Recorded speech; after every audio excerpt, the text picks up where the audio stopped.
Hello 8th class students, कल है आपके संस्कृत का एग्ज़ाम। ठीक है, तो हम ऑलरेडी 10 मार्क्स हमारे पक्के कर चुके हैं क्योंकि हमने 5 मार्क्स का निबंध और 5 मार्क्स का पत्र पढ़ लिया है। ठीक है, इंपॉर्टेंट।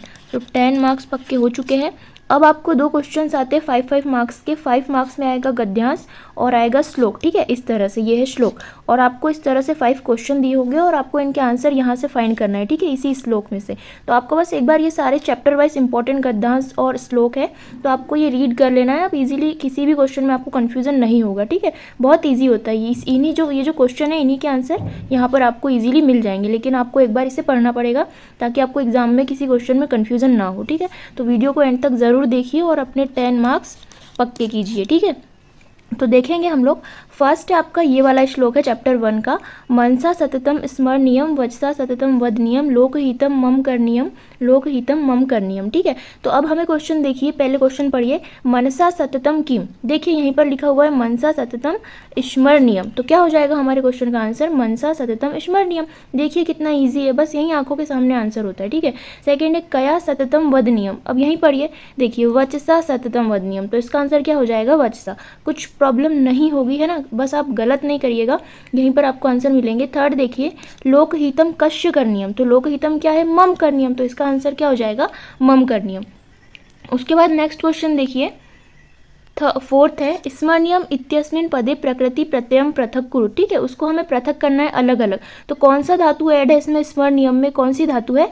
स्मृ धातु। ठीक है, तो क्या हो जाएगा हमारा आंसर? स्मृ धातु अनियर प्रत्यश्च। ठीक है, कौन सा प्रत्यय? स्मृ धातु। ठीक है, यह है इसका आंसर। उसके बाद हमें पूछा है कि मनसा इत्यस्मिन पदे विभक्ति वचनम चलिकत, मतलब कि जो मनसा शब्द है इसमें कौन सी विभक्ति है और कौन सा वचन है। ठीक है, तो विभक्ति कौन सी है? तृतीया विभक्ति है।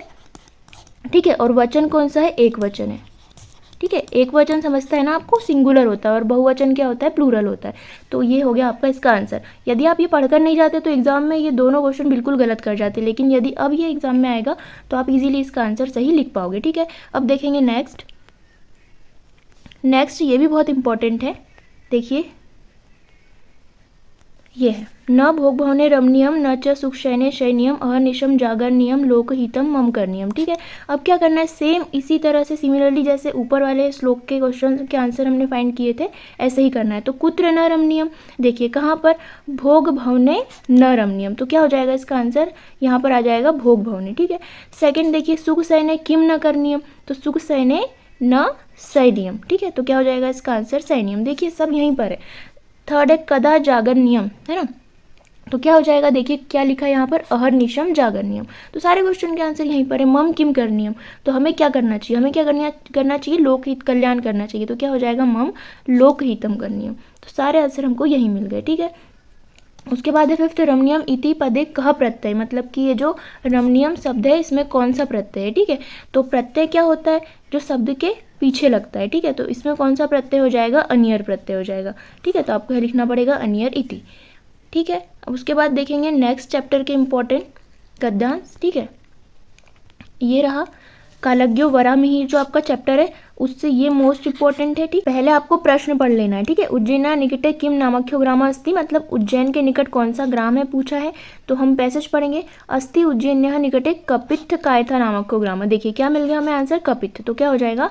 उज्जैना निकटे कपित्थ नामख्यो ग्राम अस्ति।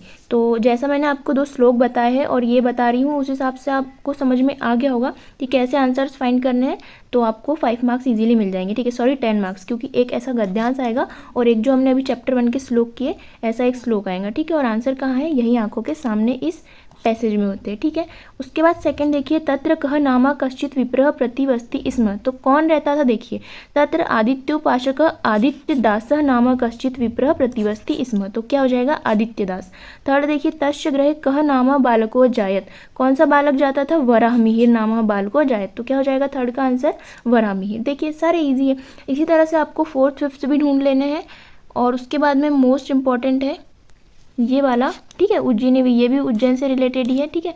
तो उसमें भी ये आपको इस तरह से 5 क्वेश्चन आएंगे और इनके आंसर आपको यहीं से फाइंड करना है, ठीक है। जैसे तदानीम उज्जैनी कस्या प्रमुख केंद्र मासी, ठीक है, कौन सा, किस चीज़ का प्रमुख केंद्र था, तो तदानीम उज्जैनी विद्याया, ये देखिए विद्या का प्रमुख केंद्र था, ठीक है। ये देखिए आंसर में लिखा है तदानीम उज्जैनी विद्याया प्रमुख केंद्र मासित, ठीक है। तो इस तरह से आपको इनके भी आंसर फाइंड कर लेना है और ये है इनके आंसर। तो बस आप एक बार पढ़ के चले जाइए तो आप इजीली वहाँ पर आंसर सही कर पाओगे, ठीक है। अब ये देखिए वरामिहिर कह आसीत, वरामिहिर कौन थे, ये देखिए पहली लाइन में लिखा हुआ है वरामिहिर वेदज्ञ वैज्ञानिक कश्चासीत, ठीक है। तो क्या हो जाएगा आंसर, वरामिहिर कौन थे, एक वेदज्ञ थे, ठीक है। फलित ज्योतिष प्रथम आचार्य कहा, जो फलित ज्योतिष के प्रथम आचार्य कौन थे, तो यहीं पर आपको आंसर मिल जाएगा वराहमिहिर, है ना। ये देखिए फलित ज्योतिष प्रथम आचार्य वराहमिहिर, है ना। तो सारे आंसर्स आपको यहीं मिल जाने वाले हैं, बस आपको उसकी थोड़ी मीनिंग समझ के यहीं से आंसर फाइंड करके लिखना है। तो आपके ये 1 2 3 4 5 क्वेश्चन और ये रहे इनके आंसर, तो एक बार पढ़ लीजिए। और यदि आपको ये फोटोज़, ये नोट्स चाहिए तो आप टेलीग्राम ज्वाइन कर सकते हैं, टेलीग्राम की लिंक आपको डिस्क्रिप्शन बॉक्स में मिल जाएगी, ठीक है। तो आपको ये वहाँ पर प्रोवाइड करा दिए जाएंगे नोट, तो आप एग्ज़ाम देने से जाने से पहले इसे एक बार रीड कर लीजिए। उसके बाद है 3rd चैप्टर। सिमिलरली जैसे अभी हमने क्वेश्चंस फाइंड के आंसर्स फाइंड किए, गणतंत्र दिवस है, ठीक है, रिपब्लिक डे, तो क्या है, ज्योत्सना गणतंत्र दिवस, स्वतंत्रता दिवस इव राष्ट्रीय पर्व किल, ठीक है। तो ये जो क्वेश्चंस है इनके आंसर हमें ढूंढना है। तो स्वतंत्रता दिवस इव राष्ट्रीय पर्वम किम, तो क्या है, गणतंत्र दिवस, स्वतंत्रता दिवस इव राष्ट्रीय पर्व, है ना, क्या है, राष्ट्रीय पर्व है, यहाँ पर लिखा हुआ है गणतंत्र दिवस, स्वतंत्रता दिवस इव राष्ट्रीय पर्व, तो ये हो जाएगा फर्स्ट का आंसर। उसके बाद जनवरी मासस्य कस्य दिनांके गणतंत्र दिवसम आयोज्य, मतलब कि जनवरी महीने के कौन से दिनांक को गणतंत्र दिवस मनाते हैं, ठीक है। तो यहीं पर लिखा है, ये देखिए जनवरी मासस्य षड्विंशे दिनांके, ठीक है, जो 26 जनवरी होता है उसको संस्कृत में क्या बोलते हैं, षड्विंशे, ठीक। तो आपको ऐसे लिखना है जनवरी मासस्य षड्विंशे दिनांके गणतंत्र दिवस आयोजयामः, ठीक है। इसी तरह से आप बाकी के क्वेश्चंस के भी आंसर फाइंड कर लोगे। उसके बाद है इसी चैप्टर का एक और इम्पॉर्टेंट गद्यांश, ठीक है, क्या है ये देखिए परतंत्रता काले, ये दिनांक से लेकर के ये दिनांक यावत तत्कालीन कांग्रेस स्थापना, ठीक है, लाहौर नगरीय अधिवेशन, बहुत लाहौर अधिवेशन हुआ था, तो उन्हीं के से रिलेटेड ये 5 क्वेश्चन है और इसके आंसर ढूंढना है। तो देखिए क्या पूछा है, कांग्रेस संस्था या अधिवेशनम कुत्र अभवत, देखिए यहाँ पर लिखा है कांग्रेस संस्था का अधिवेशन कहाँ हुआ था, लाहौर नगरे, तो क्या लिखोगे, कांग्रेस संस्था या अधिवेशनम लाहौर नगरे अभवत, ठीक है। इसी तरह से जो बाकी के क्वेश्चन दिए हुए हैं आपको ये रीड कर लेना है, इसी में इनके आंसर है, आपको मिल जाएंगे। और उसके बाद में देखेंगे नेक्स्ट चैप्टर। अभी हमने गद्यांश पढ़े और ये अब आ गया है आपके सामने श्लोक, ठीक है। आपत्सु मित्रम जानियाद युद्धे शुरम धने सुचिम भार्या छिनेशु वित्तेषु व्यसनेषु च बांधवान, ठीक है। कदा मित्रम जानियाद, मित्र की कब याद आती है ना, आपत्ति में, ये देखिए आपत्सु मित्रम जानियाद, ठीक है। तो ये हो जाएगा फर्स्ट का आंसर।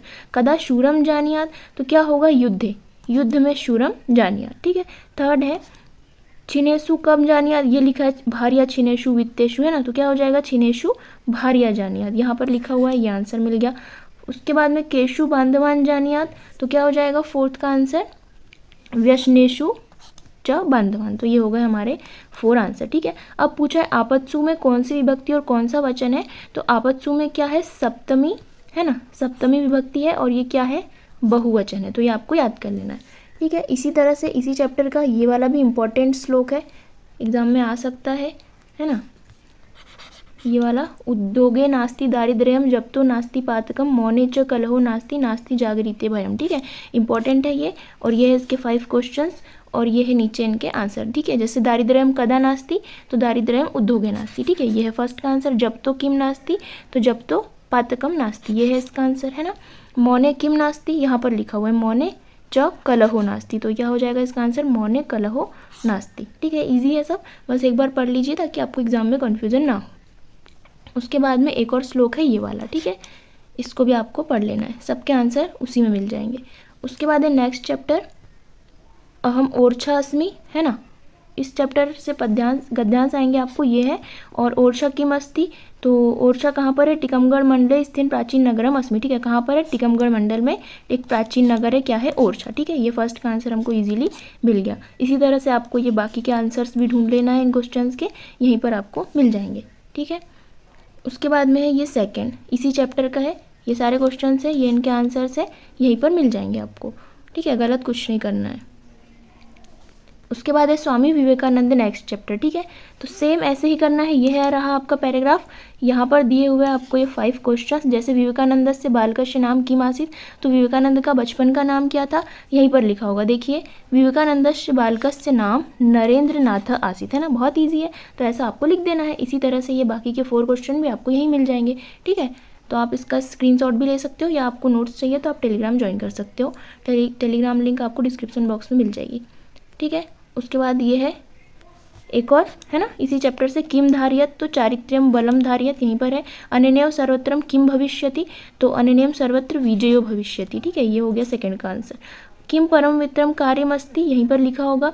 परोपकारः परम मित्रम कार्यमस्ति, तो ये हो जाएगा थर्ड का। इसी तरह से आपको सारे क्वेश्चन के आंसर यहीं मिलेंगे।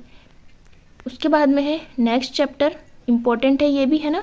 ये है इसका गद्यांश, क्या है, निम्ब वृक्षे किम प्रतिवस्ति, तो निम्ब वृक्षे एकम चटका युगलम प्रतिवस्ति, ठीक है। तो क्या हो जाएगा इसका आंसर, ये चटका युगलम। समय चटकया कानी दत्तानी, तो समय चटकया, ये देखिए, समय चटकया अंडानी दत्तानी, ठीक है। तो ये हो गया इसका आंसर। इसी तरह से आपको बाकी के भी इसी में से ढूंढकर लिखना है, और यदि आपको नहीं मिल रहे तो आप ये आंसर रीड कर सकते हो। उसके बाद में इसी चैप्टर से एक ये है, ठीक है। तो ये आपके चैप्टर 8-9 तक के इंपॉर्टेंट गद्यांश और श्लोक हो गए, है ना। नेक्स्ट चैप्टर्स के जो इंपॉर्टेंट श्लोक और गद्यांश है वो हम नेक्स्ट लेक्चर में करेंगे। तो आप इनको एक बार रीड कर लीजिए ताकि एग्जाम में कोई गलती ना हो। मिलते हैं नेक्स्ट लेक्चर में। Thank you so much for watching.